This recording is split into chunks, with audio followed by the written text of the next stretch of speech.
that are shaping the narrative in South Sudan. We delve into issues related to national development, peace building, politics, culture and economics. To stay informed and engaged, tune into Around South Sudan and be part of the conversation that matters. Subscribe now and join us for the stories that connect us all. Together, let's explore the heart of South Sudan. Welcome to Around South Sudan. You go to podcast for the stories that shape our nation. Each week we explore the most impactful headlines that are shaping the narrative in South Sudan. We delve into issues related to national development, peace building, politics, culture and economics. To stay informed and engaged, tune into Around South Sudan and be part of the conversation that matters. Subscribe now and join us for the stories that connect us all. Together, let's explore the heart of South Sudan. Welcome to Around South Sudan. You go to podcast for the stories that shape our nation. Each week we explore the most impactful headlines that are shaping the narrative in South Sudan. We delve into issues related to national development, peace building, politics, culture and economics. To stay informed and engaged, tune into Around South Sudan and be part of the conversation that matters. Subscribe now and join us for the stories that connect us all. Together, let's explore the heart of South Sudan. Welcome to Around South Sudan. You go to podcast for the stories that shape our nation. Each week we explore the most impactful headlines that are shaping the narrative in South Sudan. We delve into issues related to national development, peace building, politics, culture and economics. To stay informed and engaged, tune into Around South Sudan and be part of the conversation that matters. Subscribe now and join us for the stories that connect us all. Together, let's explore the heart of South Sudan. Welcome to Around South Sudan. You go to podcast for the stories that shape our nation. Each week we explore the most impactful headlines that are shaping the narrative in South Sudan. We delve into issues related to national development, peace building, politics, culture and economics. To stay informed and engaged, tune into Around South Sudan and be part of the conversation that matters. Subscribe now and join us for the stories that connect us all. Together, let's explore the heart of South Sudan. Welcome to Around South Sudan. You go to podcast for the stories that shape our nation. Each week we explore the most impactful headlines that are shaping the narrative in South Sudan. We delve into issues related to national development, peace building, politics, culture and economics. To stay informed and engaged, tune into Around South Sudan and be part of the conversation that matters. Subscribe now and join us for the stories that connect us all. Together, let's explore the heart of South Sudan. Welcome to Around South Sudan. You go to podcast for the stories that shape our nation. Each week we explore the most impactful headlines that are shaping the narrative in South Sudan. We delve into issues related to national development, peace building, politics, culture and economics. To stay informed and engaged, tune into Around South Sudan and be part of the conversation that matters. Subscribe now and join us for the stories that connect us all. Together, let's explore the heart of South Sudan. Welcome to Around South Sudan. You go to podcast for the stories that shape our nation. Each week we explore the most impactful headlines that are shaping the narrative in South Sudan. We delve into issues related to national development, peace building, politics, culture and economics. To stay informed and engaged, tune into Around South Sudan and be part of the conversation that matters. Subscribe now and join us for the stories that connect us all. Together, let's explore the heart of South Sudan. Welcome to Around South Sudan. You go to podcast for the stories that shape our nation.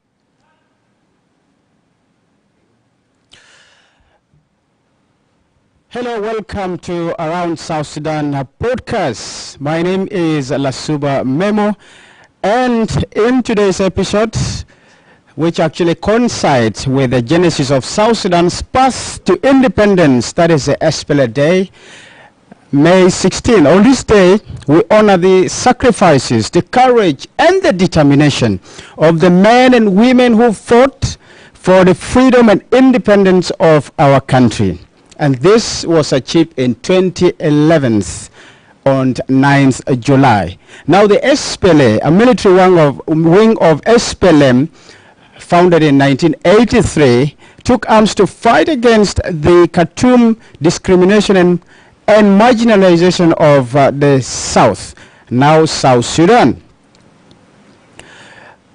What we'll be discussing next also is the raging cholera cases in parts of the country. So we'll be examining the challenges South Sudan faces as we reflect on the efforts of the government with regard to addressing the challenges that the country is facing in terms of the health crisis. Now, the good news is the government has approved some millions of dollars in order, or $9 million to say, to be specific, in order to respond to the outbreak in the country. Those are the two topics we're actually looking at today, and you are free to share your comments on our Facebook page, and we'll be able to respond to them, especially the guest with me. And they are none other than Al-Hadi Awari, right to my face, and James Atem Queer, our new editor. By the way, you're most welcome to iRadio. Thank you very much. A very humble man, smiley.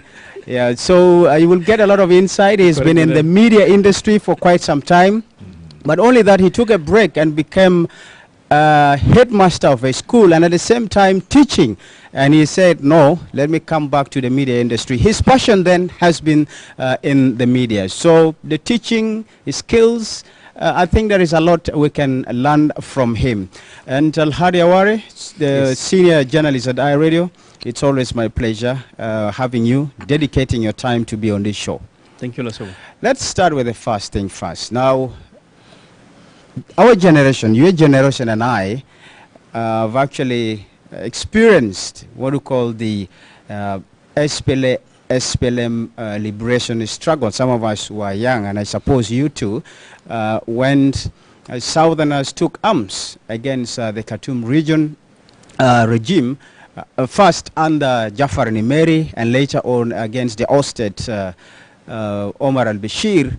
And with the struggle, it resulted into the Comprehensive Peace Agreement, which was actually signed in 2005, and that culminated into a referendum in which 98% of South Sudanese voted for independence. And there we got it in on the 9th July 2011. Now we are a country, but just 2 years after independence, the country plunged into a civil war. And peace agreement later on in 2005 never bore results. Again, people went back to a full-scale war in 2016. An agreement now is that was signed then actually has not brought a total stability in the country. And this has been the concern. People ask, what did Southerners fight for, given the values and aspirations or the vision that resulted or founded the SPLM. So your reflection on this day, through your experience over during the liberation struggle, and now given an independent country where there is no yet a stability, despite having fought objectively to have a country where there is what we call equality, justice, and prosperity. Yes.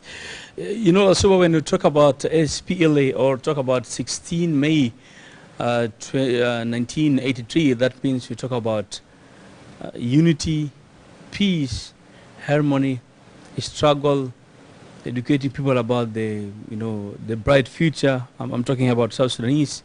It's a big name and a big history for all South Sudanese. But there is a lot of questions after 2011, especially when the 2013 war broke out in Juba here, and there is a lot of question about 2016, and now the name of the SPLA becomes South Sudan People Defense Force, SSPDF. But all in all, when you talk about South Sudan, that means you talk about SPLA. It has, a lot of positive role that to play in this country.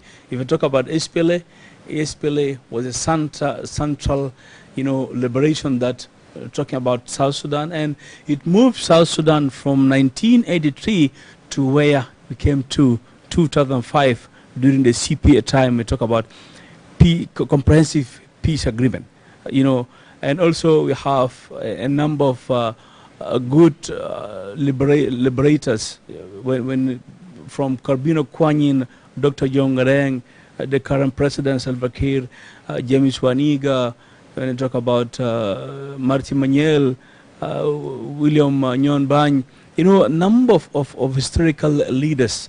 But later, when we got our independence, there is a lot of questions, raised up by the South Sudanese themselves, because now they say when the different stations, but the different station, when we reach that different stations, as a result of some people who sacrificed their life to this country.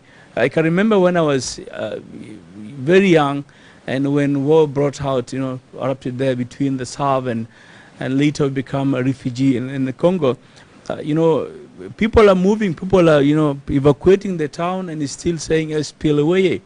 That the slogan of, is still from the both sides. You can see that people are saying SPLA. They know the meaning. SPLA is a liberator body that, help Southerners during the wartime till al-Bashir system of Khartoum convinced that this is the body that I can negotiate with them, and I can give them their country. So that's why we came to 2011, and we got that rights for the first time in the whole history of Sudan since 1956, and then from there we move on. Also, don't forget there is difference between the liberation time and then when you've been, giving yourself power, you govern yourself. There is something different here sometimes happen, because if we go to the historical background of why there is a lot of question why South Sudanese, for example, Southerners are united during the liberation time. That time there is nothing, even there is no medicine, there is no food, there is no anything. People are just moving around just from house to really house, united. United. And now why we divided, because now we have everything in our hands. So for you to answer that, you'll just try to figure out the nature of the human being. So sometimes people can ask you, Lasuba, when we in the camp, you're different. Now you're no. Now I'm doing the real work that I'm supposed to do at Lasuba. This is my career. I went to school, I study, and then later they say, okay, we understand what you are doing. But still, when we talk about South Sudan, that means SPLA as a liberator body that has a lot, for us to say, this is our SPLA and this is our SSPDF, and now this is the day that we're celebrating today as 16 May 2025. Today is 42 days, 42 years. These are our age, by the way. It's not just just talk about the 42 years. My colleague Atem will come and later will tell us also maybe one day cross over from Jongola or from right. to the side of Uganda or side of Kenya. It's a very, very, very, very long history. But again, we still saluting SPLA as a national arm in the country. Now it become SSPDF. But yes, although there is a lot of division happen, but still SPLA is SPLA. We give the credit to SPLA for this country to become like, where we are today. Right. Yes. First, that is a credit, but we'll have more insight on what role actually the SPLM or SPLM did for this country. What legacy are we talking about today? as we celebrate the 42nd anniversary, and you have cited the good things, the contribution of the SPLA, the positive things that it did, and the contribution of South Sudanese towards the success of the movement until it brought about independence. So, Atem, I suppose you're younger, you are not reached 42, but somewhere in the middle, you had the taste of the liberation struggle as a child then. Of course, my generation also had experienced the struggle during the liberation. Of course, I was born during that time. Yeah, but I may not have a lot of memories that like both of you do. Yeah, but of course, from my experience, like I was not born where in my ancestral land, supposedly. I was born also in part of South Sudan that probably if there was no war, I would have been born where my father and the rest of my parents were born. And I remember... And that was just as a result of violence? Yes, the result of the war. And I also have memories back in the day in Nimule when there used to be bombing, plane coming up. Antonov. Yes, Antonov. And bombing. I was too young at the time, but those memories are stuck in my mind. And when independence came, all the hope of an independent nation were realized. But like Al-Hadi said, in 2013, thing took a turn to the path that we all regretted, and we haven't found a perfect solution from 2013 up to right now. That's why there's continued to be a cycle of violence in parts of the country. But the SPLA Day is a very historic day. I think one of the three biggest public holidays in South Sudan, apart from the Independence Day and the Martyrs Day, I think. And they all began on the SPLA Day, which is the most important day in the history of South Sudan. So I'm quite sure people of my generation also have a lot of experiences. We all understand also, people, especially those of us who are in Juba right now, that there is no public celebration of the day, which is very sad, isn't it? It's very sad. And I've seen on social media earlier on, areas like Jongule and Lake State are having a public celebration. They're celebrating, which is very interesting. I mean, at the national level, we could not hold it, obviously, because of the government has explained in the past that because of the economic crisis. And I think it's one thing, because this is a very important day for the people. People need to come out and remember the hardship they have endured. With or without even Moya? Yes. Yes, we don't need a huge budget to go to Dr. John Garang Mausoleum, to go and praise our heroes, give some time to them, reflect on their sacrifices, and then take the lessons. Yes. So I think the government should do something about that, especially organizing public celebration of such an important day like the SPLA Day. Yes, to add on that, Lasuba, you know, in some countries, you know, celebrating the national days, especially when you say commemorating the SPLA Day, it gives, you know, a lot of educative elements to the youngest one to know the historical background of the country, you know. Like now, I'm sure we're still facing the issues of, is good enough, Atem is a teacher. We still issues of how to put our curriculum for the students to learn about the country, especially you have geography, you have historical. SPLA become one of the historical background of this country, and people learn a lot from it. Like, for example, unity and patriotism. They unite, they're very patriotic, okay? That's why they put their heads together, they start their hands together even. They did a lot of achievement, you know. That's why the central government by then in Sudan learned that, okay, those people, they're not easy. If you allow them like this, they will come and, you know, even try to take our seats here. Let them just, you know, do the mediation and negotiate with them and see what is going to happen. As a result of all this, we got our CPA in 2005, and CPA, the negotiation of CPA was not an easy job.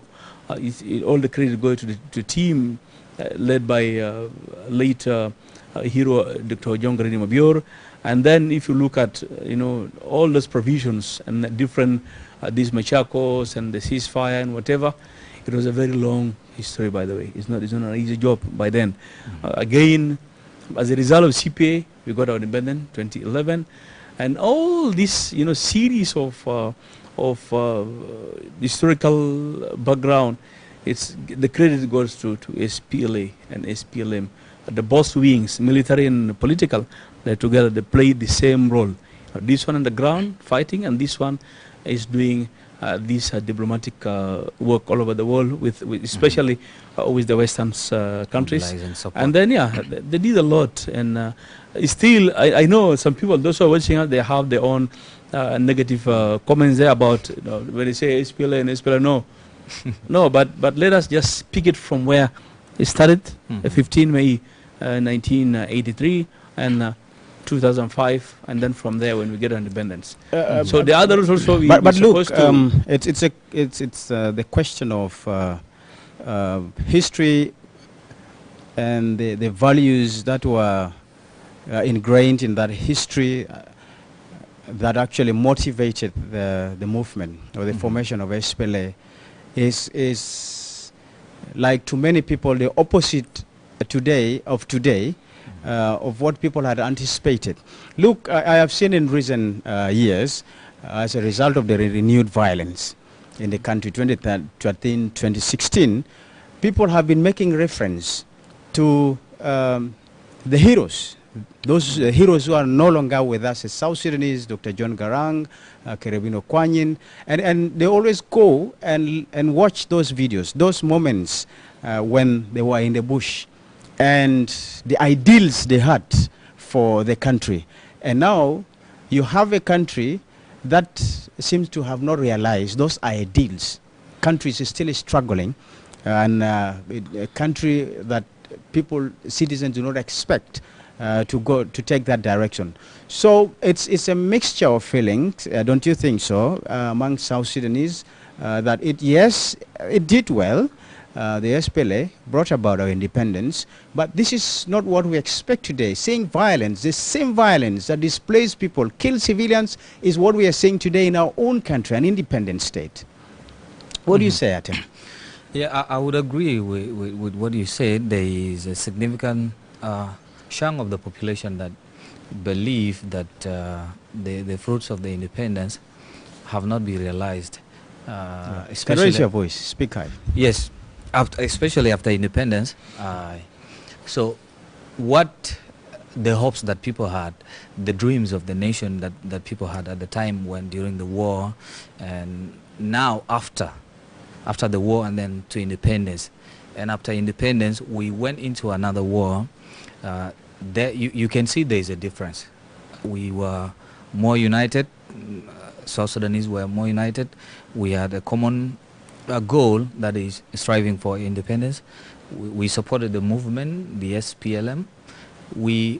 That was the major goal. But after independence, I think issues like political rivalry came in, which would have been healthy if it was done the other usual way, the traditional way of competing for political dominance. But we found ourselves here, and like you said, there's a huge consensus that the times we are in now are even much worse than the times we were during the time we were in the bush.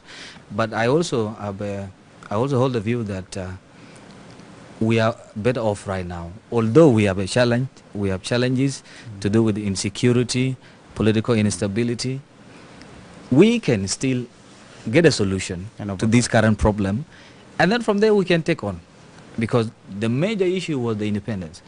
Yes. Without identity, without a country called South Sudan, we would have not achieved much with our advancement, with the development, with achieving what we need to be as a country. But like you said, we have so many different views now. You said values, we had the values that we held during the war. We now affiliate with our tribes, that's a reality today. Yeah.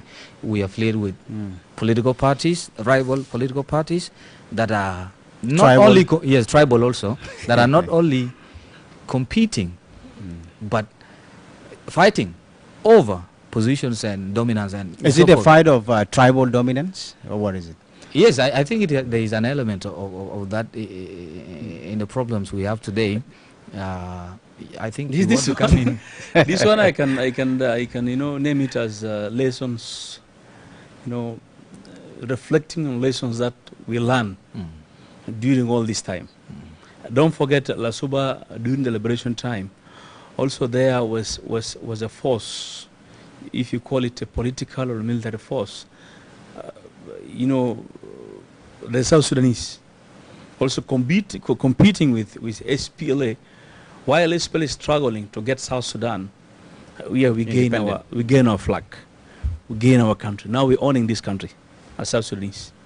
And instead of saying Khartoum is a center, but now Juba is a center as a capital city. We're owning our country, we're owning our land.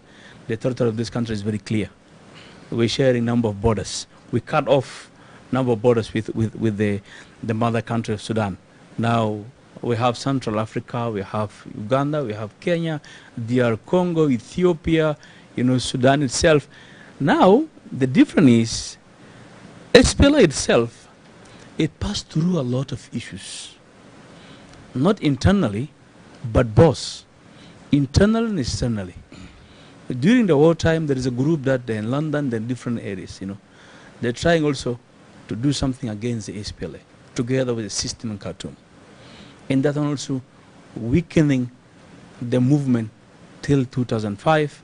And from 2005, we get a break of 6 years, it start again from 2011 to do their job against, I can call it a national liberator that united all the South Sudanese together, for them to fight only one enemy, that the system or the regime that governing Sudan, to get out the independent South Sudanese. So what happened? From that time, the same group, they start doing their job after 2011 because they came back. They said, okay, all of us are South Sudanese. Thank you, you've already, did your job. The country is okay. And the good things that our current president did, he called for something called South-South dialogue. And this way, by the way, these political issues happen in South Sudan. And it's very important for us also to remember our viewers to know that South-South dialogue is started 2007. This is where they united all the, I will not call them militias, but I'll call them the friendly forces of the different sides. There is friendly forces belong to SPLA during the liberation time, and friendly forces belong to Sudan government headed by al-Bashir. So what happened? Those of late Carbino Kwanyin, there is something called South Defense SWAT Forces.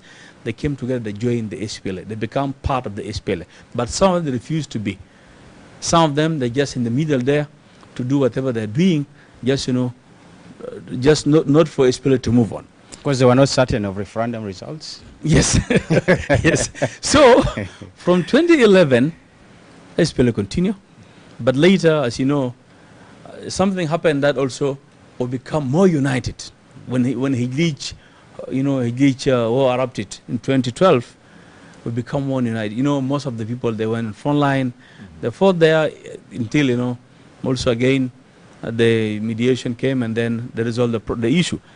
2013, it was, it was something big, and the back of the SPLA, because now the division happened.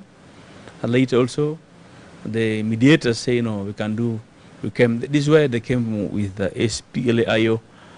So if I got you right, yeah.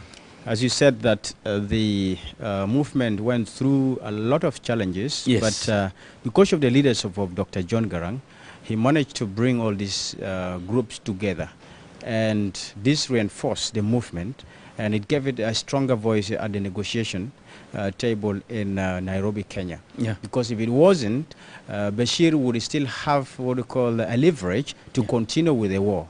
And also given the pressure from the Western countries, particularly the United States of America, really made that the signing of the agreement so fast. But talking about the historical disputes within, among South Sudanese groups that were fighting, Dr. Riek Machar and those led by Dr. John Garang and the other, what we call the friendly forces that were part of the South-South dialogue. So what they, and they made that in order to address those differences. But what happened later that is it that the South-South dialogue did not actually resolve, give mechanisms to ensure that as leaders we need to give a path on how to govern the country democratically, because it looks like everybody wants to be a leader of the same party and all of you want to compete for the same thing, and that's as a result we have seen what happened in 2013. So what lessons can we learn from the historical past so that we overcome this? There have been calls through the peace agreement that we need to move towards a democratic process and ensure that the citizens have got the right to vote their leaders. These leaders have been there and they are still here governing the country. So what lessons do we learn? How do we go forward? Because we're seeing more troubles and than actually narrowing the problems that we have in the country. Yes. You know, Lasuba Atem, you will come later. Yes. You know, there is something that we always seeing among our leaders. The unity is something that, you know, can allow your country to move forward in very good speed that in terms of development. If you visit some countries now, you know, they're okay in terms of governance, in terms of leadership, in terms of good governance. They're doing well. What happened, because here we are talking about one historical background, which is the SPLA and SPLM. Most of these leaders in the country now, they have this background of SPLM.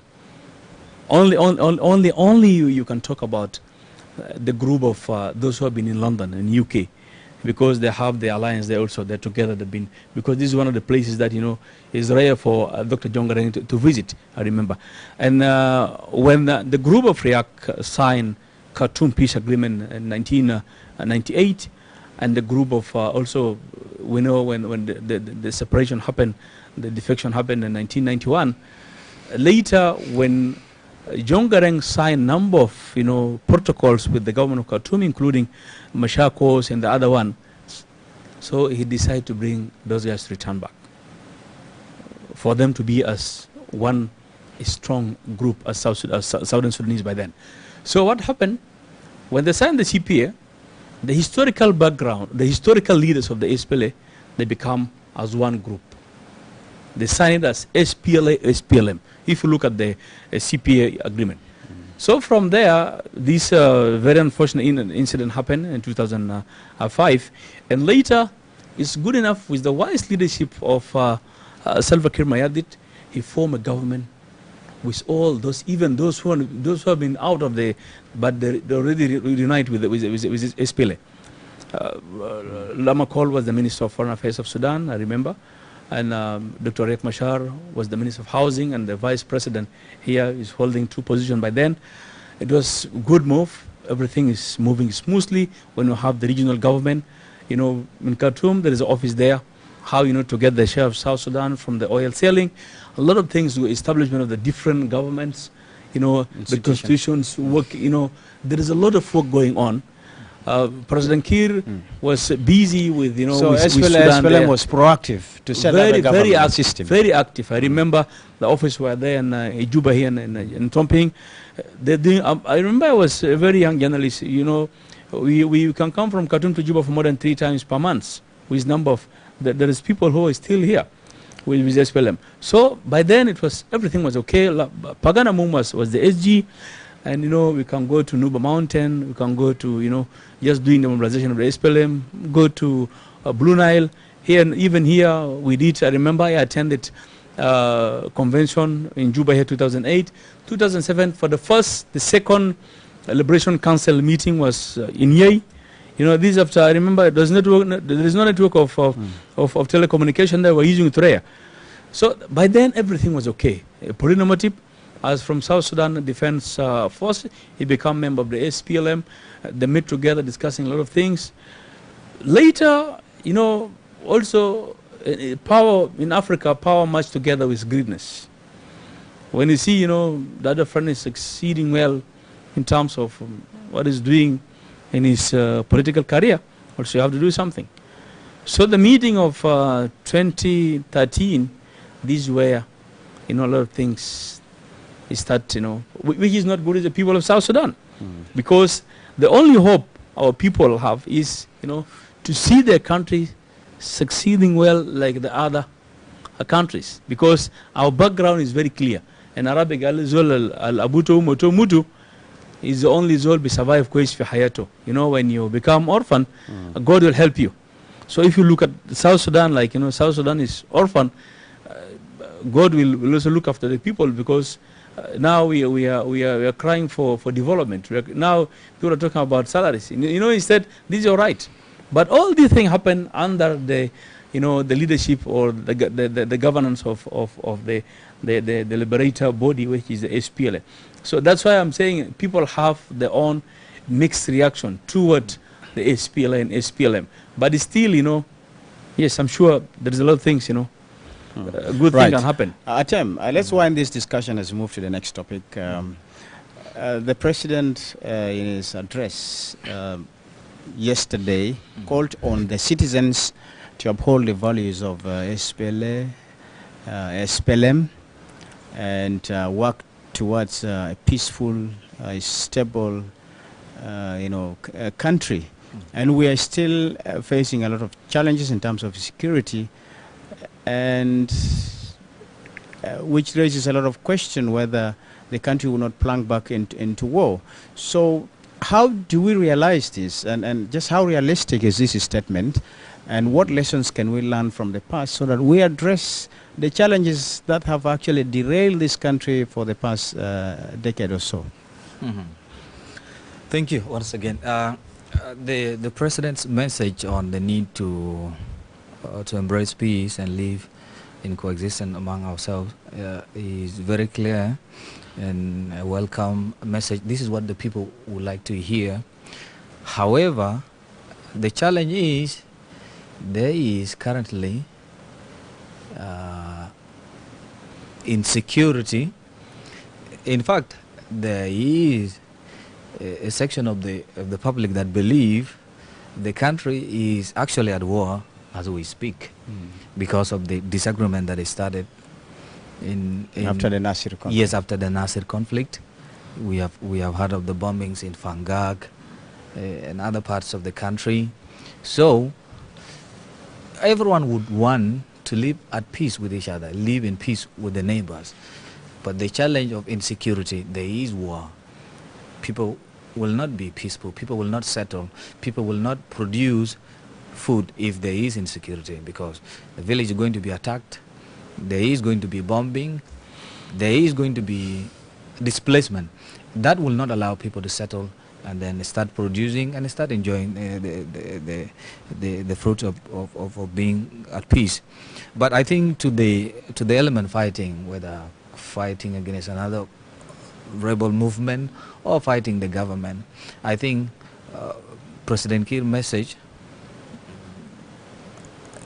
should also be taken by them into consideration and offer to dialogue maybe with the government and see a way of resolving their differences. You said earlier on, you asked me about a lesson that we have learned from all the crises we've had.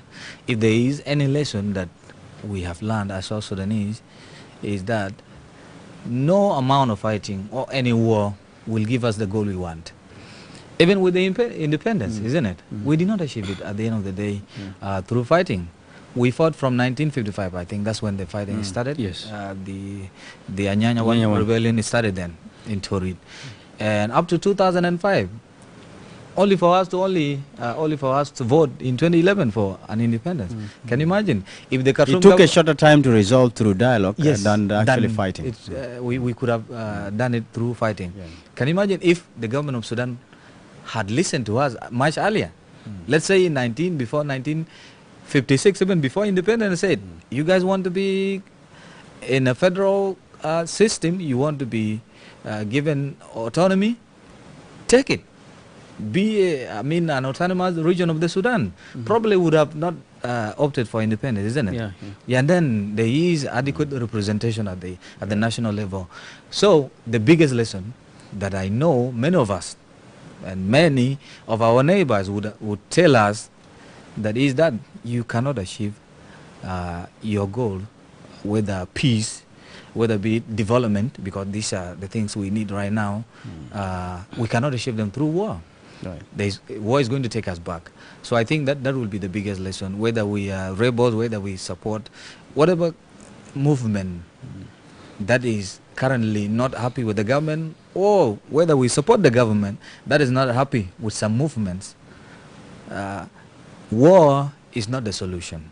War is not the solution. War is going to take us back, 5 steps back, and then we will try to come forward and then backward Destroy. again. Yeah. Right. I'll add in 2 minutes. Yes, I just want to add something on at 10 points.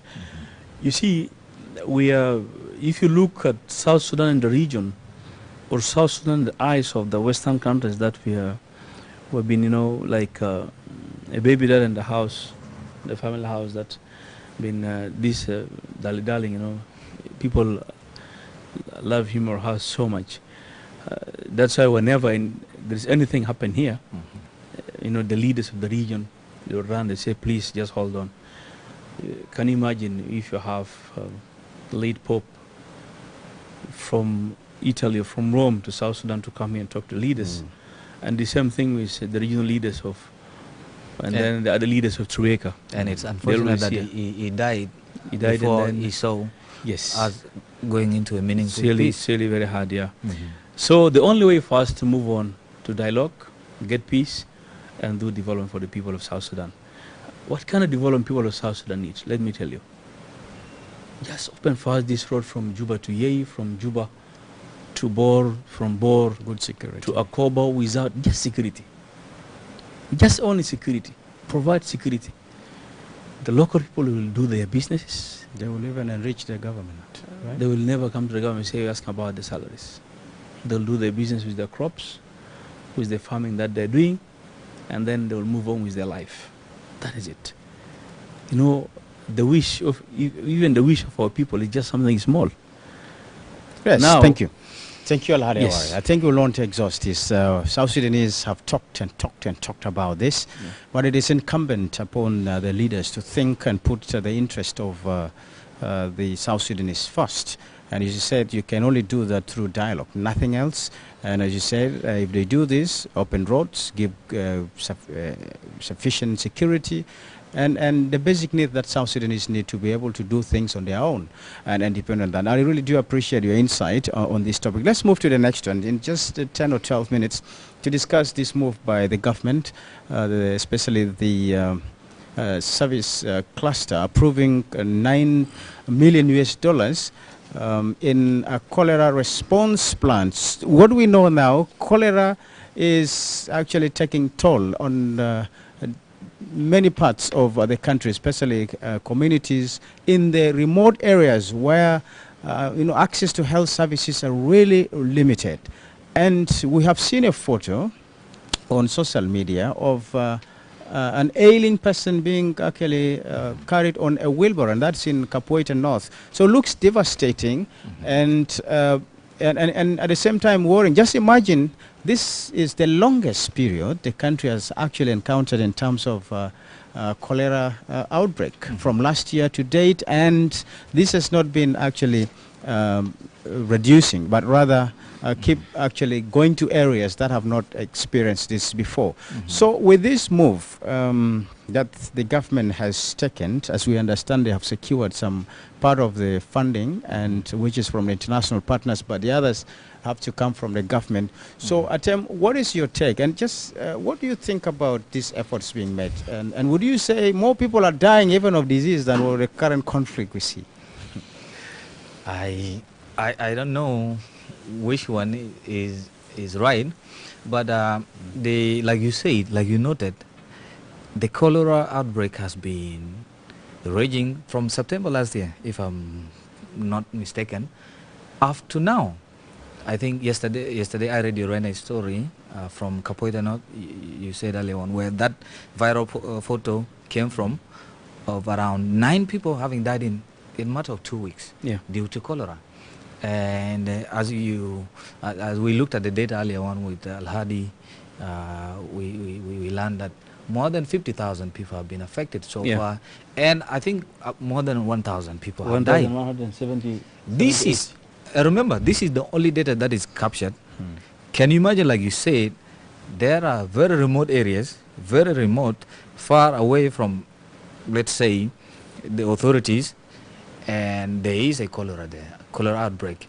And with our belief, sometimes, our belief when it's a disease like that strike, and some community tend to attribute it to misfortune. Okay, sometimes people say this is how do you say that?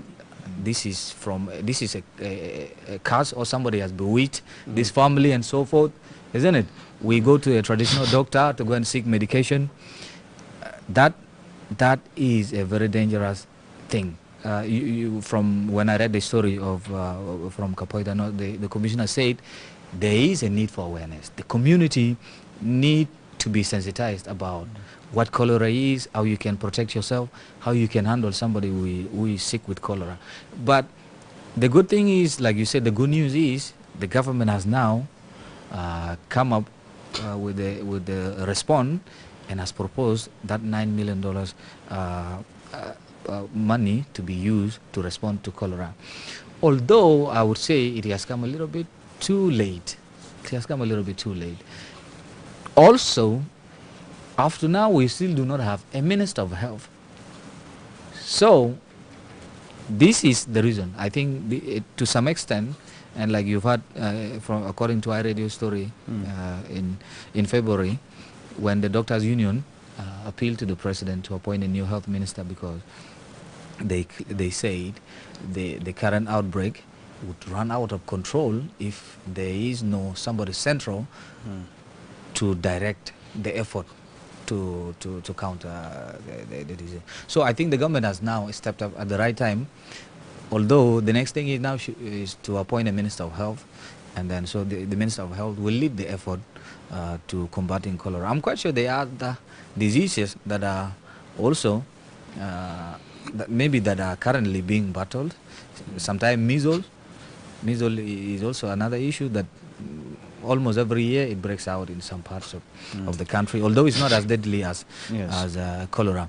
So I would the move by the government to propose that kind of budget for the response would help. However, it would be much better if the Minister of Health is appointed, so that will lead the effort at battling the cholera outbreak. What's your take? You know, Lasuba, Atem, we used to run this kind of stories. The approval of the budget from the Council of Ministers. Now, currently, the acting Minister of Health is James Hosmai, General James Hosmai, the Minister of Labour. And then the technical people those who are working at the Minister of Health, always the different DGs and the Secretary. Those people are there. And then they have partnership with different NGOs plus UNICEF and WHO. But to me, the main issue is the approval of the budget is very easy for us to report it. But to follow up, you will call the person that who is in charge for that. For example, if you have the acting minister or the secretary, they'll tell you there is no money there. The same issue happened, I can remember, with the Minister of Humanitarian Affairs, when we have the influx of the returnees from Sudan. Those who returned from Sudan, South Sudanese, not refugees of Sudan. So some of them now, they're stranded. They approved 10 million, right? Yes. $10 million? Even more than 10 million. It goes to 18 million. They did it in two phases. Two phases, yeah. Till today, I remember I got the chance of September, December I went to run. Till today, we have a huge number of those are from these different Barghazal and Great Equatorial. They're still in run.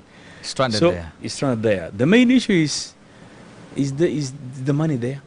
This is the main issue. Sometimes find the money. Because what they're saying is they have secured 6 million out of the 9 from international partners, and the government's contribution is 3 million. This 3 million for the partners, for them to release that money, I'm sure sometimes they have that trick of get yours with us together and then we work together, because must survey it's a matter of delivering or buying some of the drugs, because the main project of this cholera is called WASH. Partly, yes. Yeah, the work of the WASH partners, for you to raise awarenesses. For example, what I've seen, you have Upper Nile, Unity, Jongale, Central Equatoria, Now yes, Eastern and then Eastern Equatoria. These 5 states. Western Because you have Barra as well. Kapoita North, Kapoita South. Here you have Juba County and Juba City Council, and then you have Gwit, you have Bantu, you have Rukona. Maiwut, and Upper Nile, and then you have also Malakal and Joe River. Yes, in Western Bargazal. So the main project is how to raise awareness among the community members. So who are those community members? For you to go to buy for them some of the stuffs, and to talk through the media, to tell them what we're supposed to do. It's the cholera, for you to fight the cholera is a matter of how to have a clean environment, the hygiene. So this is the only thing. So for us to do that, it's not an easy job. You have partners and you have government. So that means there is something wrong also, within our system of how, as a Minister of Health. I don't think the issue of the minister is a problem, no.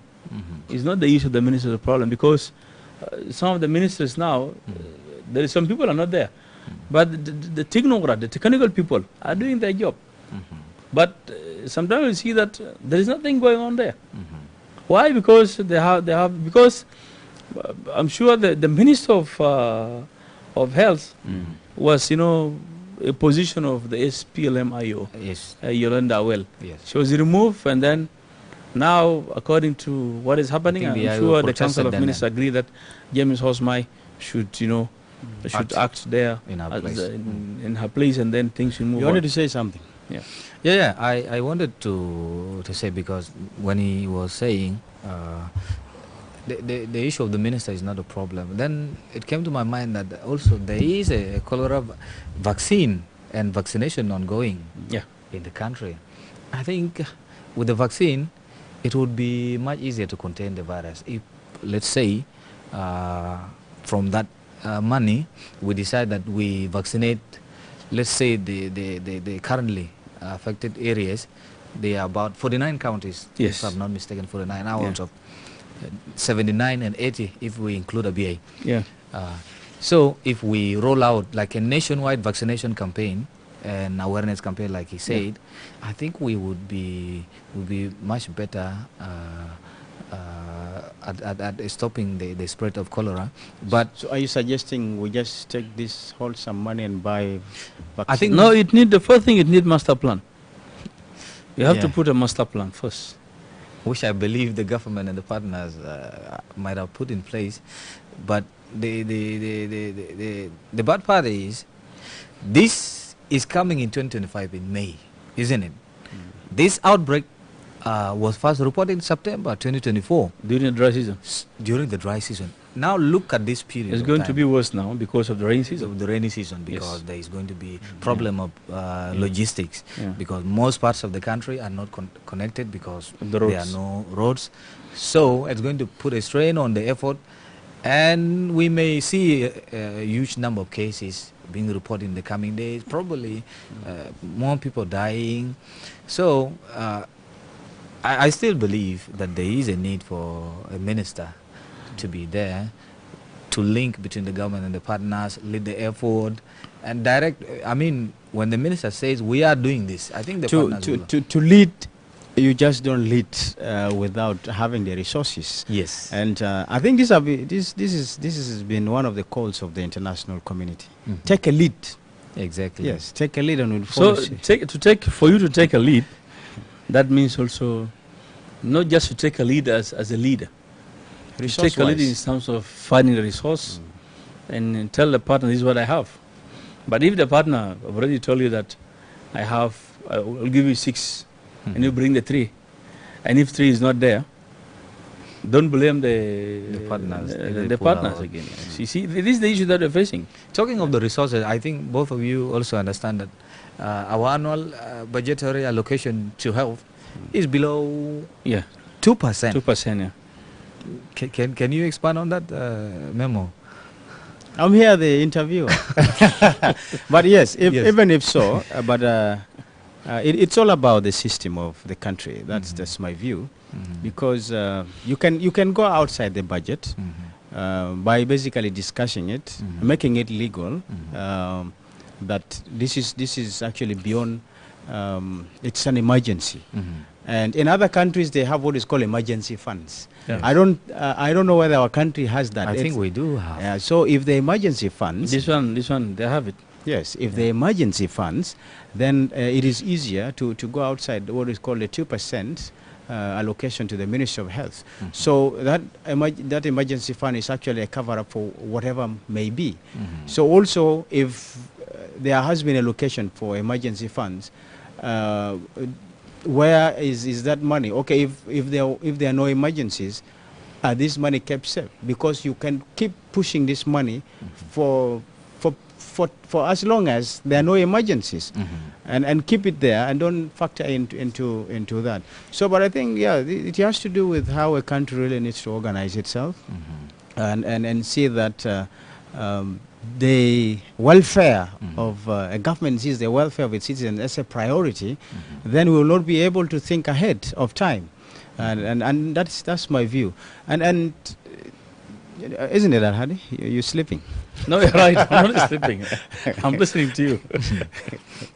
You're right. Yeah. You know, here, these were some questions raised up by some of the good followers and listeners of iRadio, because they'll ask you now, your partner has been giving you more than 60%, and they're supposed to get only to 30%, and the 30% even is not there. So what are you doing in terms of service delivery to the people, your people that you've been there for them? That's why if you go, the parliament now is they're still on recess. I'm seeing now they're taking another 2 months recess, because they're supposed to go to return back last month, and they're still off.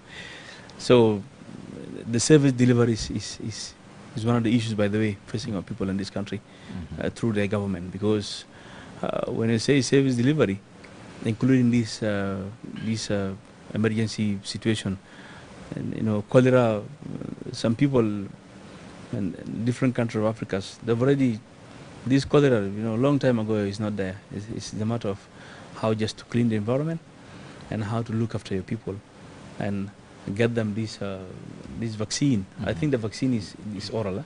I think, yeah, it is. It's oral vaccine. And what I've seen, there is a donation also by these international bodies. It's called Vax or what, I don't know. We've been doing it for them. Advertisement here is COVAX, yeah. They've been giving vaccine. So yes, UNICEF has been trying, and I think they have really been doing this, and they launch a couple or so times of vaccine campaigns. And in those states now, we don't hear a lot of reports of cases of cholera. And we will need to do a follow-up to see whether there is an impact and reduction following this vaccine taking and uptake in those areas. Now, just before we wind up this discussion, let's look at this critically, because there is no way we can get out of this unless the government really takes a lead, as we have just said. Now, given the situation where the U.S., which is the biggest funder, and under which are many organizations that have been delivering services, has cut aid, and whatever support that is coming through World Health Organization, UNICEF, may not be sufficient to cover all this. And we've seen this latest contribution of 6 million, and then asking government to do that. And I'm sure this is not enough compared to how they used to deliver millions of dollars. But this 6 million from international aid, it is not enough to do that. So what shall we do? So can we say there is something that even the communities now need to take up upon themselves? Local leaders, like let's say traditional leaders, chiefs, and you have religious leaders, because they are with the people. Can they take this up and really become the agents of awareness so that this message reaches far. As we wind up this discussion. I think you're right in suggesting that the local leaders and the people should now come up with their means of managing humanitarian issues that are facing us, because there is clearly a shortage of funding to humanitarian projects in South Sudan. You would also remember that South Sudan, delivering humanitarian services in South Sudan is the most expensive, I believe, because of the logistic challenges, insecurity. I think that adds on to the problem. And the local leaders and the religious leaders, the people themselves can actually do something at their capacity, but it won't make huge difference unless somebody like government and any humanitarian organization comes in.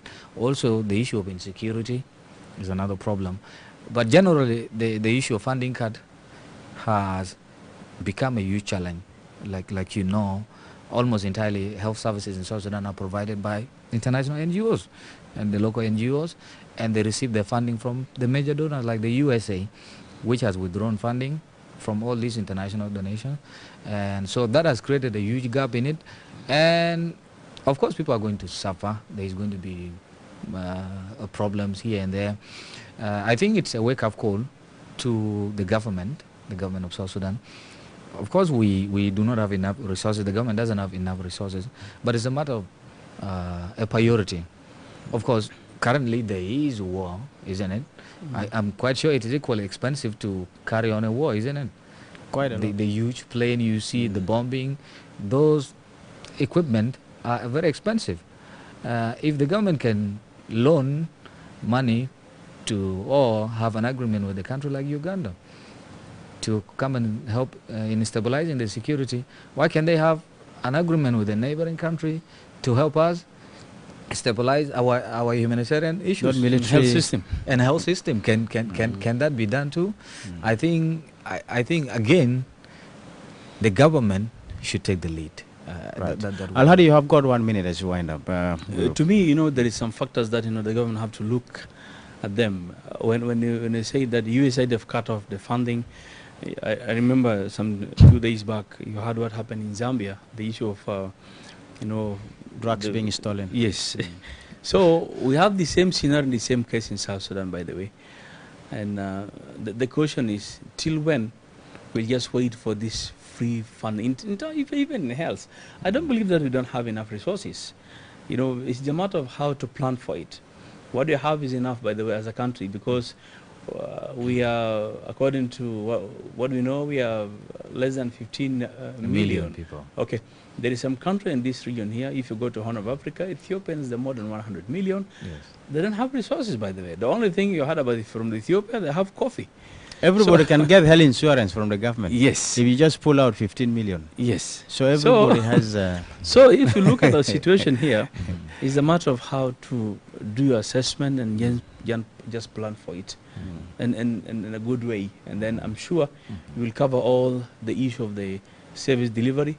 And then from there, you will have a good connections and coordination between you and the government and your people on the ground. Because when they ask those doctors, those expert doctors from the WHO, why you guys always, you're coming to us with this to rehabilitate healthcare center, the PHHS, because there is a project of World Bank ended some years back. We went to Malakal. They say no, this one is the best one. We cannot go and give assistance the hospital, but we started with, because this one is on the ground with the people there, the ground. But hospital is for towns, hospital for the capital cities. That's why don't you have the same arrangements at the government? We learn from those people in international NGOs and UN agencies, and we pick that experience and then we try to implement it. Because I'm sure even the money that they injected, by the way, and they're calling it as assistance to the people of South Sudan, if sometimes you calculate, it's not 100%.